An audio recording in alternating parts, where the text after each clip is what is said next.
Consistent রিভিশনে থাকতে হবে, মোরাজা করতে হবে এই কোরআনকে হেফজ করে ফেলা এটা সহজ, কিন্তু এটাকে টিকিয়ে রাখা বড্ড কঠিন। যারা তোমরা হেফজ কমপ্লিট করেছো, হাফাজাতুল কোরআন, তোমাদেরকে উদ্দেশ্য করে আল্লাহ রাসূল সাল্লাল্লাহু আলাইহি ওয়া আলিহি ওয়াসাল্লাম বলেন যে তাআহাদুল কোরআন, তোমরা ডেইলি বেসিসে কোরআনকে কি করো, রিভাইজ করো, রিভিশন দাও, মোরাজা করো, এটাকে সম্মান করো। কেননা পোষ মানানো হয়নি এরকম কোন বন্য উট যদি এটা রশি ছেড়ে দেওয়া হয়, এটা যেমনি ছুটে পালায়, দৌড়ে পালায়, এটারে ফিরে আনা যেমনি কঠিন, কোরআন হেফজ করার পরে, মুখস্থ করার পরে কেউ যদি ভুলে যায়, ওইটারে আবার রিভাইভ করা তার চেয়েও বেশি কঠিন। এবং আল্লাহ রাসূল সাল্লাল্লাহু আলাইহি ওয়া আলিহি ওয়াসাল্লাম তিনিও যাতে ভুলে না যান বারবার কোরআন পড়তেন, বারবার রিভাইজ করতেন। রাসূল সাল্লাল্লাহু আলাইহি ওয়াসাল্লামের কষ্ট হয়ে যেত, ফলে আল্লাহ তাআলা বলেছেন, নবী আপনি তাড়াহুড়ো করে এত কষ্ট, এত প্রেসার আপনার উপর নেওয়ার দরকার নেই, আমি আপনাকে পড়িয়ে দেব। জিবরিল যখন পড়ে শুধু ফলো করেন, সেটা একবার পড়ে নিন, মুখস্থ আমি আল্লাহ করে দেব। এরপরে আল্লাহ রাসূল সাল্লাল্লাহু আলাইহি ওয়া আলিহি ওয়াসাল্লাম রেগুলার বেসিসে কোরআন পড়তেন, সাহাবাদেরকে কোরআন শোনাতেন, আবার সাহাবাদের কাছ থেকে কোরআন শুনতেন। এবং সারা বছর কোরআনের যতটুকু নাজিল হতো, রমাদান আল মুবারাকে জিবরিল আলাইহিস সালামের সাথে রিভিশন করতেন। যে বছর তিনি ইন্তেকাল করবেন, ওই বছর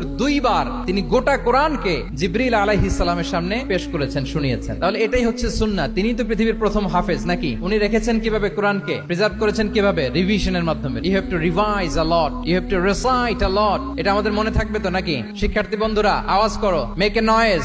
মনে থাকবে ইনশাআল্লাহ বিইذنিল্লাহ।